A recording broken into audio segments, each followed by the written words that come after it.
झारखंड मुक्ति मोर्चा के नेता हेमंत सोरेन ने गुरुवार को चौथी बार राज्य के मुख्यमंत्री पद की शपथ ली। सोरेन झारखंड के सबसे युवा मुख्यमंत्री भी रहे हैं। 49 साल के सोरेन को इस पद पर पहुंचने के लिए इस बार 3 मोर्चों पर संघर्ष करना पड़ा। आखिरकार उन्होंने तीनों मोर्चों पर जीत हासिल कर राज्य के राजनीतिक परिदृश्य में सबसे ताकतवर शख्सियतों में से एक के रूप में अपनी जगह बना ली। जमीन घोटाले से जुड़े मामले में जेल से निकलने के बाद हेमंत सोरेन के लिए इस बार का विधानसभा चुनाव काफी कठिन था। उन्हें 3 तरफ से चुनौतियां मिल रही थी। पार्टी का आंतरिक संघर्ष, बाहरी दबाव और विपक्षी दलों द्वारा लगातार किए जा रहे हमले। सोरेन ने इन सब का डटकर मुकाबला किया और आखिरकार विजयी पाने में सफल रहे।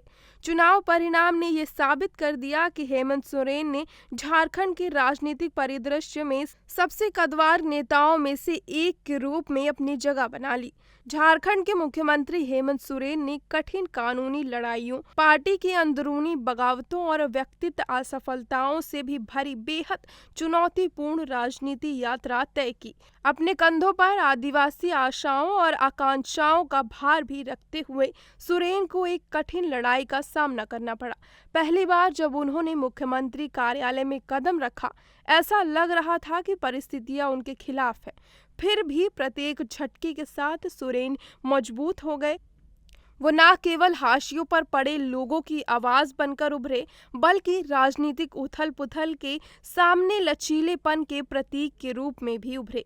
उनकी कहानी ऐसे नेता की गाथा है जिसने न केवल सत्ता के लिए बल्कि अपने लोगों की आत्मा के लिए हर लड़ाई लड़ी है। 10 अगस्त 1975 को हजारीबाग के पास नेमरा गांव में जन्मे सोरेन का प्राथमिक जीवन उनके पिता झारखंड मुक्ति मोर्चा के नेता शिबू सोरेन की राजनीतिक विरासत से प्रभावित था। हालांकि शुरुआत में उन्हें अपने पिता के उत्तराधिकारी के रूप में नहीं देखा गया था। उनके बड़े भाई दुर्गा सोरेन नामित अधिकारी थे, लेकिन 2009 में उनके असामयिक निधन के बाद हेमंत राजनीतिक सुर्खियों में आ गए। उन्होंने अपनी इंटरमीडिएट की पढ़ाई पटना हाई स्कूल से की और बाद में Birla institute of technology Mesra Ranchi में दाखिला लिया। हालांकि उन्होंने पढ़ाई बीच में छोड़ दी। सोरेन ने अपना राजनीतिक करियर 2009 में राज्यसभा सदस्य के रूप में शुरू किया, लेकिन वहां उनका कार्यकाल अकल्पनीय रहा। उन्होंने 2010 में भाजपा के नेतृत्व वाली अर्जुन मुंडा सरकार में उप मुख्यमंत्री बनने के लिए इस्तीफा दे दिया।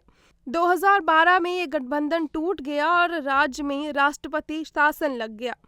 इस झटके के बावजूद सोरेन का झारखंड नेतृत्व करने का संकल्प कभी कम नहीं हुआ। 2013 में कांग्रेस और आरजेडी के समर्थन से सोरेन महज 38 साल की उम्र में राज्य के सबसे युवा सीएम बने। उनका पहला कार्यकाल अकल्पनीय था क्योंकि 2014 में भाजपा ने सत्ता संभाली और सोरेन विपक्ष के नेता बन गए। उनके करियर में एक महत्वपूर्ण क्षण 2016 में आया जब भाजपा के नेतृत्व वाली सरकार ने संथाल परगना किराएदार अधिनियम में संशोधन करने का प्रयास किया। सोरेन ने आदिवासी अधिकारियों की रक्षा के लिए एक बड़े आंदोलन का नेतृत्व किया, जिससे न केवल उन्हें व्यापक समर्थन मिला बल्कि सत्ता में उनकी वापसी के लिए मंच भी तैयार हुआ। 2019 में सोरेन कांग्रेस और आरजेडी के समर्थन से फिर मुख्यमंत्री बने। उनकी जेएमएम ने 30 सीटें जीती। उनका ये कार्यकाल विवादों से भरा रहा।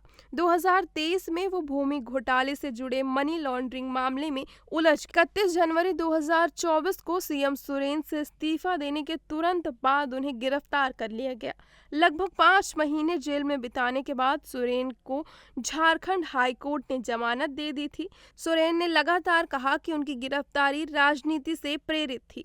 वो अपनी सरकार को कमजोर करने के उद्देश्य से एक साजिश का शिकार थे। इन चुनौतियों के बावजूद राज्य की आदिवासी आबादी के लिए उनकी आवाज उनकी राजनीतिक पहचान के केंद्र में रही।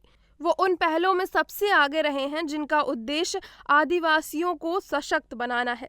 उनके नेतृत्व में राज्य सरकार ने आपके अधिकार आपकी सरकार आपके द्वारा योजना शुरू की, जिसने सरकारी सेवाओं को लोगों के दरवाजे तक पहुंचाया। इसके अलावा राज्य में पेंशन योजना का विस्तार और मुख्यमंत्री माननीय सम्मान योजना उनके शासन का स्तंभ बन गए हैं।